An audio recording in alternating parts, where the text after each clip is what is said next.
My sister got a Tesla. I got a rent invoice, both from the same parents. My name's Hannah Cole. I'm 27, and I just graduated with my master's in social work while juggling 3 part-time jobs. My parents, Robert and Diana Cole, threw what they called a family celebration at their mansion in Denver. My sister Brittany, the golden child, showed up in a brand new white Tesla with a pink ribbon and fake tears of gratitude. Dad handed her a folder labeled Inheritance Trust, $10 million. The crowd gasped, clapped, and took pictures. When it was my turn, Mom smiled and said sweetly, "Now that you're done with school, Hannah, it's time you start paying rent if you're staying here." The guests laughed. I didn't, because it wasn't a joke. I smiled through the humiliation, pretending it didn't sting. But inside, something cracked open. Then I saw it. A sealed envelope slipped from Dad's pocket as he hugged Brittany. The label read, "Trust Amendment Confidential." That night, I couldn't stop hearing Mom's words echo in my head. They didn't just give her money. They took mine. Before we begin, don't forget to subscribe to the channel, hit the bell icon, and comment below where you're watching from. I read every single one of you. Applause sounds different when it's not for you. The champagne glasses clinked, music filled the room, and every guest gathered around my sister, Brittany, like she was the sun we all revolved around. Mom smiled proudly, saying, "She deserves it. She's always been ambitious." I stood near the dessert table, pretending the melting cake on my plate mattered more than what I was hearing. Dad raised his glass, voice booming through the hall. "To Brittany," he said, "the one who will carry our name forward. $10 million for our pride and future." The crowd erupted in applause. I smiled just enough to look polite, but my chest felt tight. Their pride wasn't shared. It was selective. Then I caught their voices again, my parents, whispering by the staircase. "Brittany's trust will secure the family image," Mom murmured. Dad's reply was low, certain. "It's better this way. Hannah doesn't understand responsibility." That word hit harder than the laughter had earlier. Responsibility. I had been working 3 jobs just to finish school, and still, I was the one who didn't understand. Later that night, while Brittany posed beside her Tesla for one last photo, I helped Mom clean up. The house was quieter, emptier, but my thoughts were loud. That's when I saw it on Dad's office desk, a cream envelope labeled Trust Amendment Confidential. The same one I'd noticed earlier when he was hugging Brittany. Something inside me cracked open. Everyone went to bed. I waited an hour, maybe 2, before I moved. The stairs creaked like they knew I shouldn't be there. The office door opened with a soft sigh. Inside, the envelope wasn't sealed anymore. I pulled out the papers. My hands trembled as my eyes focused on 2 names. Brittany Cole, Hannah Cole. My name was crossed out in bold black ink. For a long moment, I just stared. The room felt colder. The laughter from earlier echoed faintly in my head, mocking me. It wasn't a mistake. It wasn't an oversight. They had chosen her and deleted me. You can erase ink, but not intent. I stared at the document until the words blurred. The trust was originally split 50-50 between us, Britton and me. My grandmother's name, Evelyn Whitmore, was listed as the original trustee, but then, 1 page over, there it was, a new revision dated just last month. My name has been completely removed. My father's signature is neat and proud beneath the amendment. At the bottom, in bold type, was a single note, approved by family consent. I felt my throat tighten. Family consent? No one had asked me anything. By morning, the anger had burned through my sleep. I waited until Dad finished his coffee before walking into the kitchen, the papers clutched in my hand. "When were you going to tell me?" I asked, my voice shaking. He didn't even look surprised. "Tell you what, that you erased me from Grandma's trust." Mom sighed dramatically, setting down her mug like this was just another inconvenience before brunch. "Hannah, sweetheart, Brittany understands responsibility. You make emotional choices. It's better this way." "Better for whom?" "Responsibility?" I repeated. "I've been paying my own tuition, my rent, my car insurance, while Brittany lives here for free." Dad leaned back in his chair, that same calm, condescending tone he always used when he wanted to make me feel small. "You chose that path, Hannah. Social work isn't exactly a stable career." I wanted to scream, but all that came out was a whisper. It wasn't about stability. It was about purpose. Mom folded her arms. Purpose doesn't pay the bills. There it was again. The same old sermo. Money over meaning, image over integrity. I dropped the document on the counter. You forged Grandma's signature, didn't you? The room went still. Dad's eyes flickered for just a second, enough for me to know I'd hit something true. That's a serious accusation, he said quietly. Then why does this revision say it was approved a week before my graduation? I shot back. She's been gone for 3 years. Mom looked pale. You don't understand how trusts work, Hannah. Legal timelines can overlap. Don't lie to me, I said. They didn't answer. They didn't have to. The silence was enough. I turned away, heart pounding, rage and heartbreak twisting together until they were the same thing. My hands were shaking, but not from fear. From the realization that everything I'd believed about family was built on convenience. I picked up the papers, folded them neatly, and walked toward the door. That's when I noticed something at the bottom corner of the old trust. My grandmother's signature. The ink was dated 2 years after her death. For a moment, I couldn't breathe. They hadn't just stolen from me. They'd stolen from her, too. The dead don't sign documents unless someone helps them. That thought wouldn't leave me.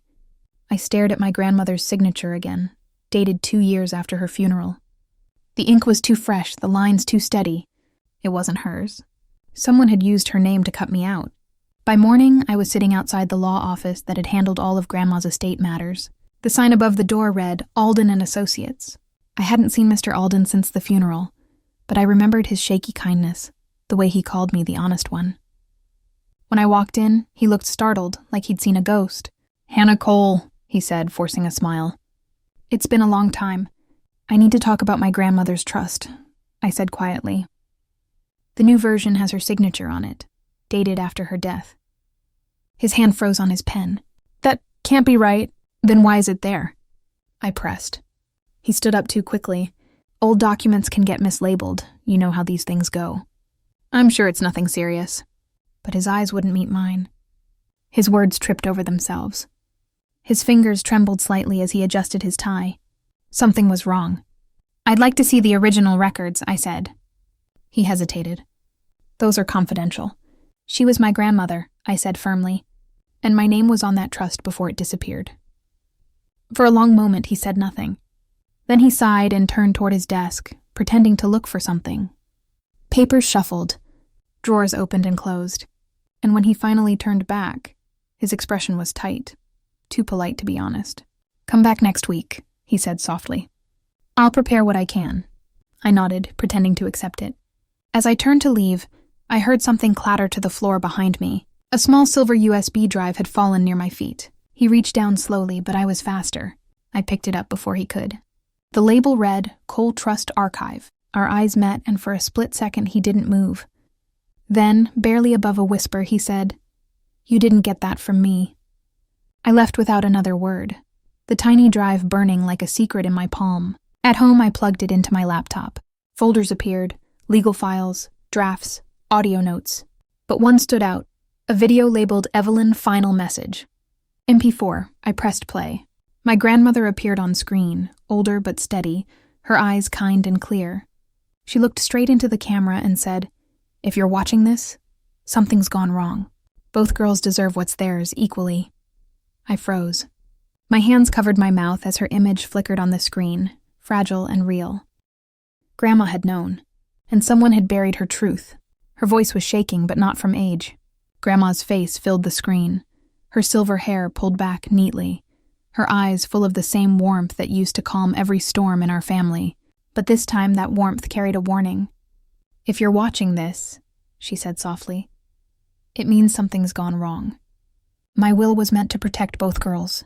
Both deserve what's theirs, equally. I sat frozen in front of my laptop. Every word felt heavier than the last. She knew there would be manipulation, knew someone might twist her intentions. My father must have hidden this video, deleted it, replaced it with the forged version that erased me. I played the file again and noticed something odd. In the corner of the screen, faint metadata flickered. File created, 3/12/2019. File modified, 8/17/2022. That was the week before my graduation. The same week Dad signed the new trust papers. He had hidden her voice and rewritten her will. My hands were shaking as I grabbed my phone and called Brittany. For a second, she sounded annoyed, like I'd interrupted something glamorous. "Britt, I need to show you something," I said. "It's about Grandma, about the trust." She sighed. "Hannah, please don't start with your conspiracy theories again." "It's not a theory," I said, opening the video. "She made a recording. She said we were supposed to share everything equally." There was silence on the line for a few seconds. Then she laughed a sharp, bitter sound. "Maybe Grandma changed her mind when she saw your life choices." My chest tightened. "You think she'd punish me for working hard? For not being me?" Brittany finished. "Dad did what was right for the family.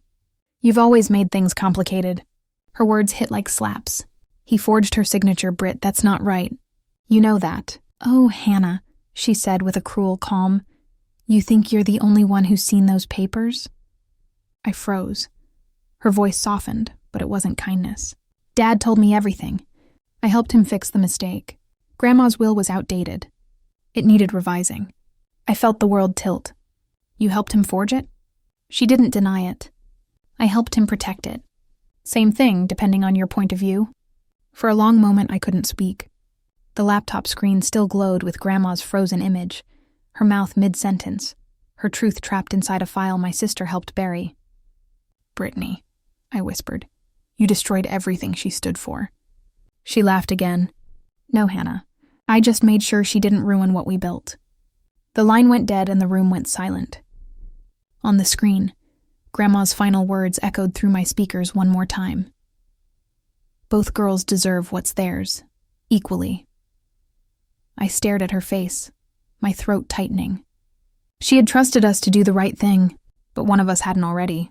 $10 million can buy anything, even silence. I didn't sleep that night. My phone buzzed at 2 a.m., Brittany again. Her text said, "We should talk." Against my better judgment, I drove to her condo. When she opened the door, she wasn't wearing guilt. She was wearing silk pajamas and a smirk. "I figured you'd come," she said, pouring herself wine.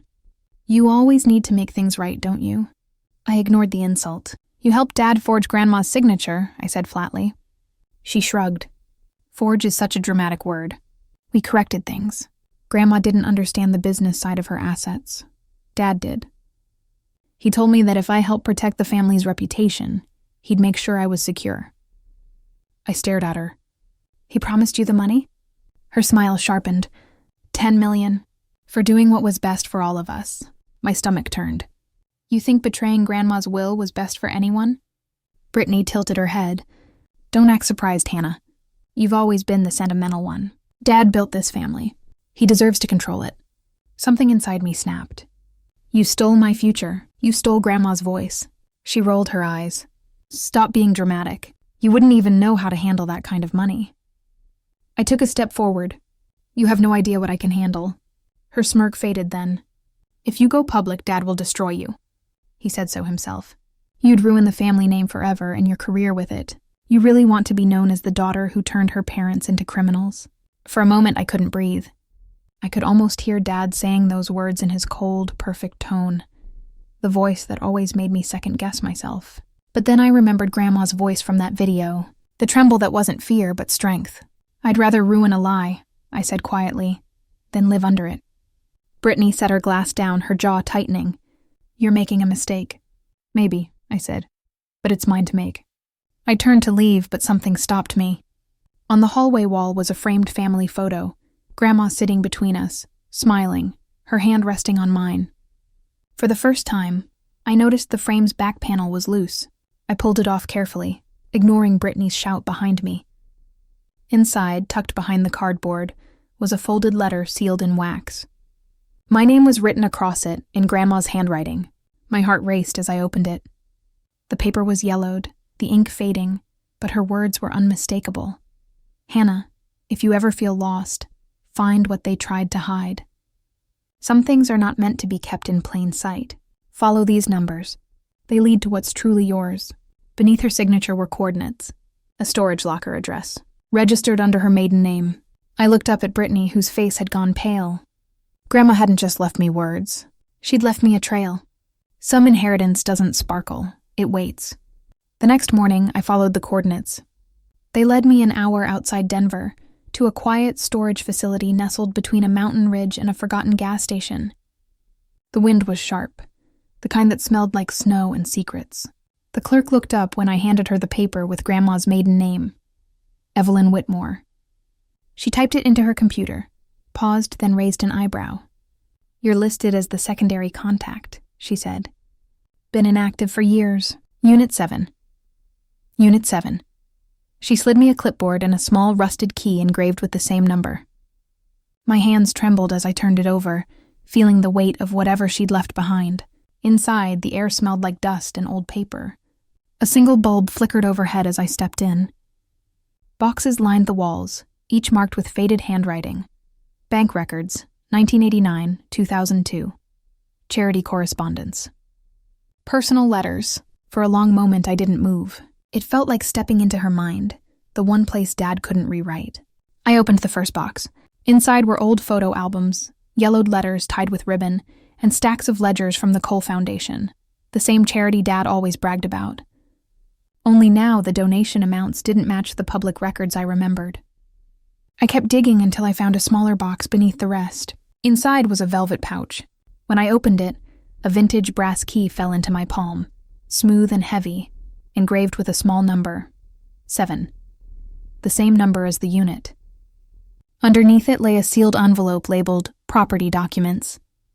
My pulse quickened.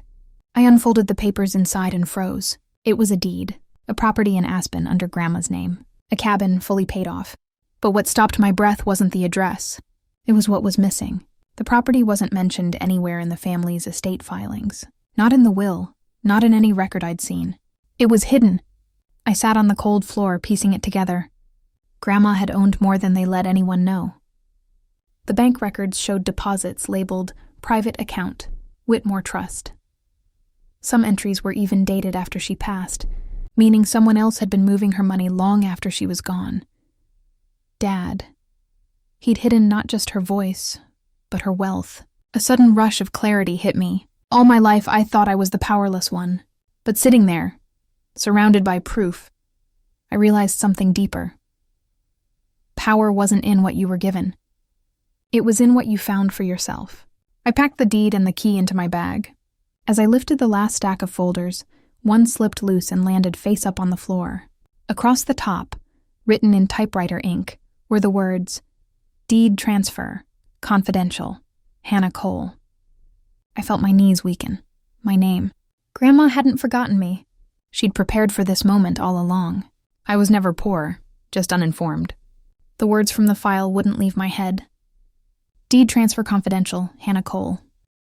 My name, typed like a ghost signature waiting to come alive.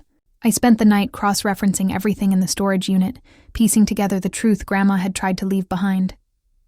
The next morning, I drove to the Aspen County Clerk's office, clutching the document like a lifeline. The clerk scanned the papers, her brow furrowing. "This property's transfer was initiated 5 years ago," she said slowly. "But it never went through." "Why not?" I asked. She hesitated. "It was blocked by the executor of the Whitmore estate." I froze. "My father?" She nodded, typing again. "And someone else, a co-signer. Diana Cole, my mother." My heart pounded as she handed me a printed note from the digital archive. Transfer request denied due to be the beneficiary's psychological unfitness. Supporting documentation attached. The attachment was a PDF scan, a psychiatric report. My name, my birth date, a claim that I suffered from unstable emotional reasoning and financial delusion tendencies. It was signed by a doctor I'd never heard of. I could barely speak. This isn't real." The clerk's tone softened. "You can contest it if you have proof it's falsified." Proof. That word echoed in my chest like thunder. I drove straight to a notary's office listed at the bottom of the original deed transfer. A woman in her 60s greeted me. Her nameplate read Judith Hanley, public notary since 1987. When I showed her the documents, her face paled. "Oh my God," she whispered. "You're Evelyn's granddaughter." My breath caught. "You knew her?" She nodded. "Your grandmother came here herself. I notarized her will and this deed. She wanted the Aspen property and some shares of Whitmore Holdings, around $5 million worth, transferred to you. Said it was her way of making things right. Then why didn't it go through?" Judith sighed, pulling open an old filing drawer. Because a week later, your mother came in with a letter from a psychiatrist claiming you were mentally unfit to manage assets. She voided the transfer before I could question it. I thought she had court papers to support it. I didn't know she forged the report. My stomach turned cold. Do you still have records of that day? She nodded slowly. Everything notarized stays archived. She rummaged through folders, then handed me a yellowed affidavit with her own seal. Here, this proves your grandmother's intent and that the voiding was unauthorized. I held the paper like a weapon, my pulse racing. My mother had declared me insane on paper, just to erase me from the family fortune. For years they'd told me I was too emotional, too sensitive, too idealistic, and they used those words to destroy my credibility, but not anymore. I looked up at Judith, voice steady. Can I use this publicly? She nodded. It's yours. It always was. As I walked out into the cold mountain air, one thought pulsed through me, clear and sharp. They silenced Grandma. They discredited me. Now I'd make sure everyone heard us both. And this time, the whole world would be watching. If they wanted a family show, I'd give them one. The Cole Family Charity Gala, a glittering, high society performance disguised as generosity. My parents hosted it every spring to celebrate compassion, though compassion had never set foot in that mansion. This year, it doubled as a reputation repair tour after whispers about missing trust funds. I arrived uninvited, but unmissable. Black gown, calm smile, and a borrowed donor badge from a friend who owed me a favor. No one looked twice. I'd mastered invisibility around them long ago. Inside, crystal chandeliers dripped light over a crowd of donors, politicians, and magazine photographers. My mother floated from guest to guest, rehearsed laughter echoing across marble floors. My father stood near the podium, commanding as ever, his voice syrup smooth. Tonight we honor truth and transparency. I almost laughed out loud. In my clutch, the silver USB drive waited. The one Mr. Alden had accidentally dropped, now loaded with Grandma's video, the forged documents, and the notary affidavit. If they wanted transparency, I'd hand them the kind they couldn't delete. As the orchestra swelled, I slipped behind the AV booth, blending in with the tech crew. My pulse thudded with every click as I cued the presentation file under donor highlights. All it would take was one press, one truth broadcast to hundreds of guests and live stream cameras. But first I needed timing. Dad's speech was minutes away. I stayed in the shadows, waiting for his cue-in, family is the foundation of trust. That's when I saw her, Brittany, across the ballroom in a silver dress, phone in hand. She wasn't smiling. She was typing fast, her thumb trembling. Then she opened the message app, and I caught the reflection of her screen in a mirrored pillar. Dad says pull the plug if she shows up. My heart stopped. She glanced toward the AV booth toward me. I ducked behind a curtain, my chest tightening. They were ready for me. They'd planned a counterstrike. But I wasn't that fragile girl anymore, the one who cried over crossed-out names. They had money. I had proof. The music dimmed. The crowd quieted. Dad stepped to the microphone, his tux crisp, his smile flawless. Tonight, he began, we celebrate legacy, the kind that lasts generations. I gripped the projector's control, breath shallow. The drive's blue light blinked once.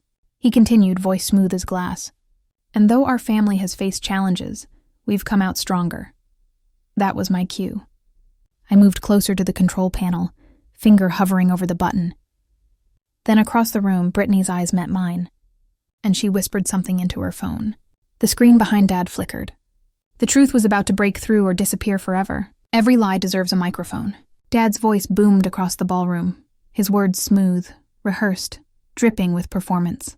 We stand here tonight, not just as a family of means, but of morals. The crowd applauded on cue, wine glasses clinking like instruments in a well-rehearsed orchestra. I stepped out from the shadows. My heels echoed against the marble floor, cutting through the applause. Then tell them about Grandma, I said. The microphone feedback shrieked as heads turned. My father froze mid-sentence, his practiced smile cracking for the first time in years. Hannah, he said through gritted teeth. This isn't the time. I held up the small silver USB. You're right, I said. It's past time. Before security could move, I plugged it into the projector's laptop. The massive LED screen behind him flickered, the family crest dissolving into static. Then my grandmother's face filled the screen. Her voice trembled, raw but firm. "If you're watching this, it means something's gone wrong. My will was meant to protect both girls. Both deserve what's theirs, equally." Gasps rippled through the crowd. Someone dropped their champagne glass. Cameras flashed like lightning. "Turn it off," my mother shouted. "Cut the feed!" But I wasn't done. The video faded, and I replaced it with the scanned trust documents. Every signature, every date, every forgery projected 6 feet tall. I pointed toward the screen. My father forged my grandmother's signature. My mother voided her deed using a fake medical report about me. And my sister, I looked straight at Brittany, was paid $10 million to keep quiet. Reporters surged forward, microphones raised. Guests gasped, whispering my name. For once, everyone was looking at me. Dad's voice cracked. "You don't know what you're doing." "Oh, I know exactly what I'm doing," I said. "You built this empire on lies. I'm just handing you the bill." Chaos exploded. Security guards scrambled. Someone yelled for the police. Brittany's perfect mask shattered. She screamed for Dad to fix it.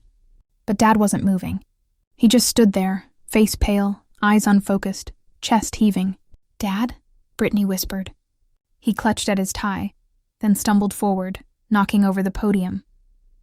The room froze as he collapsed to the floor. Flashbulbs erupted, not out of concern, but hunger. Reporters caught every second, their cameras turning a family's downfall into breaking news. I dropped the microphone, my breath shallow, the room spinning. The projector still flickered, Grandma's frozen face watching from the screen, as if witnessing the justice she'd waited for. Paramedics rushed in. My mother screamed at them to keep the press back. Brittany sobbed into her hands, and I just stood there, motionless, as my father, the man who taught me silence, finally fell quiet himself. For the first time in my life, I didn't feel powerless. I felt free. But as the reporters shouted my name and the cameras flashed brighter, a single thought cut through the noise. Freedom always comes with a price. Truth doesn't heal, it exposes. The next morning, the Cole mansion didn't feel like a home anymore. It felt like evidence. News vans lined the street. Reporters shouted my name through the gates while drones hovered above the roof like vultures circling fresh guilt. Overnight, my family name had turned into a headline. Charity fraud at Cole Foundation. Family trust under investigation. Dad was still in the hospital, recovering, according to the official statement. But the world already knew. The confession video, the forged signatures, the forged psychiatric report, all of it had gone viral within hours. Every luxury they flaunted had become proof of deceit. Mom went silent, retreating into the shadows like a politician under fire. She began moving money between accounts, desperate to hide what little was left. Brittany tried to post a denial video online, crying on camera, begging for sympathy. The comments shredded her in minutes.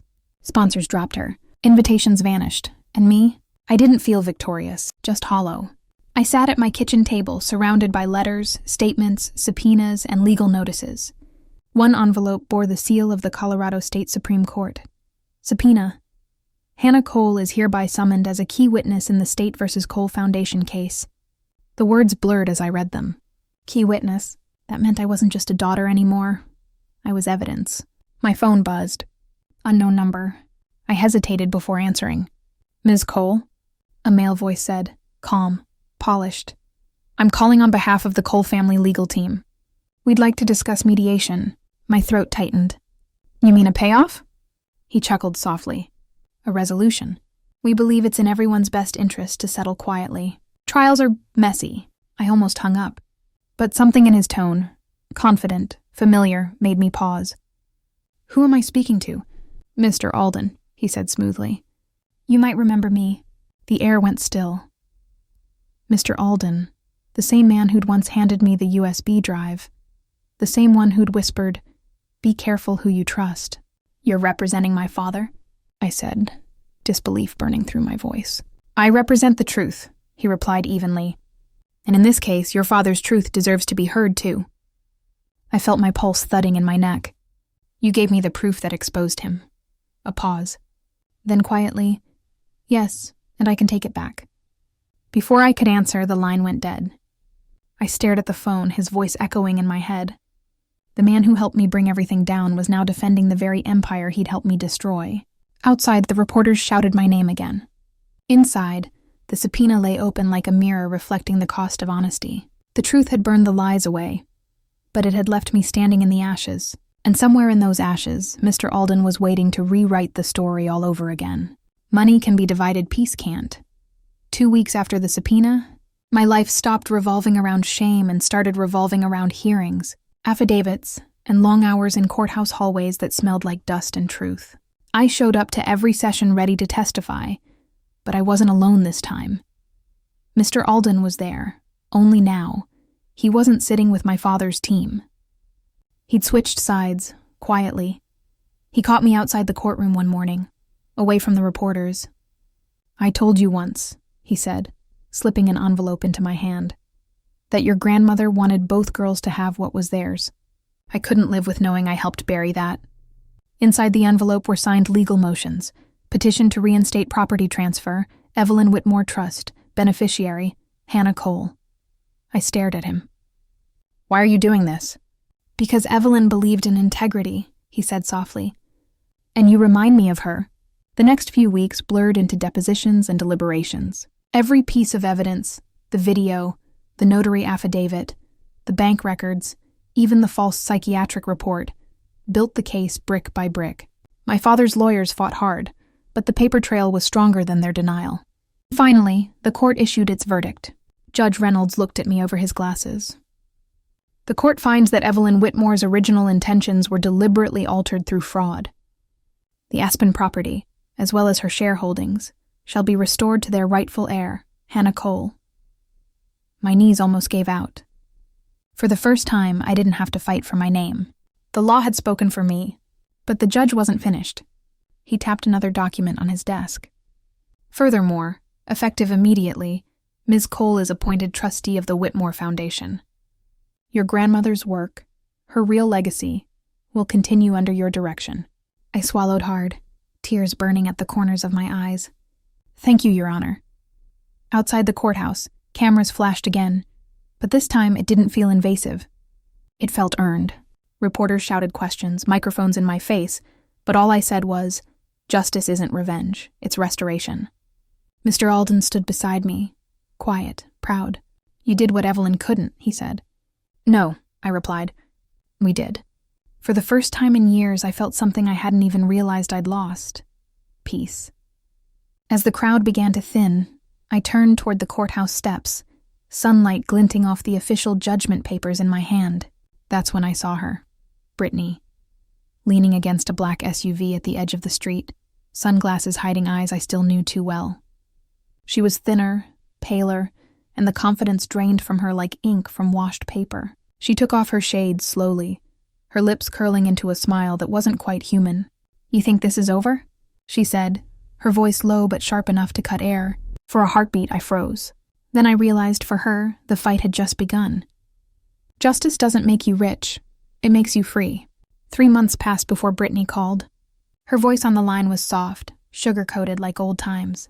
"Hey, hon," she said, pretending familiarity still meant something. "Can we talk? Maybe meet for coffee?" I met her anyway. Not because I wanted to, but because closure sometimes wears a familiar face. We sat outside a cafe near downtown Denver, the kind of place where conversations are public enough to stay polite. She looked fragile now, stripped of the gloss money used to buy her. "I wanted to apologize," she began, her hands trembling slightly. "Dad's gone, Mom's vanished into lawyers, and I don't want to lose you too." For a second I almost believed her. Then she reached for her purse, sliding a folded document across the table. "If we combine what's left of the assets," she said carefully, "we could rebuild the foundation together. You'd be the face. I'd handle the finances." There it was, the same old offer, just dressed in gilt instead of silk. I smiled faintly. "You're still trying to own what doesn't belong to you." Her eyes hardened. "You think justice makes you better than us?" "No," I said quietly. "It just makes me free from you." She flinched, like the words hit harder than any accusation. I stood, leaving the untouched coffee between us. "Goodbye, Britt." She didn't follow. That evening, I drove to Aspen. The mountains were bathed in gold as the sun dipped behind the peaks, casting the cabin in soft light. The same cabin Grandma had hidden for me, the one they'd tried to erase. It wasn't just property anymore, it was a promise. I'd spent the last month renovating it, not into a vacation home, but into something Grandma would have been proud of. The Whitmore Haven, a small shelter for young women starting over. Students, dreamers, the ones written out of someone else's story. The walls smelled of pine and fresh paint. The sign on the porch read, "You belong here." As I locked up for the night, I looked out at the lake, perfectly still under the fading light. For the first time, I felt what wealth really meant. Not money, not revenge, but peace. They had tried to bury me under humiliation, debt, and doubt. But every lie they told became part of the foundation I built for myself. They gave me rent. I built my own house, and as I stood there under the orange sky, Grandma's words came back to me. Both girls deserve what's theirs. She was right. I just had to claim it in my own way. If you've ever been underestimated by your own family, hit subscribe, leave a comment, and tell me where you're watching from, because your story deserves a stage too.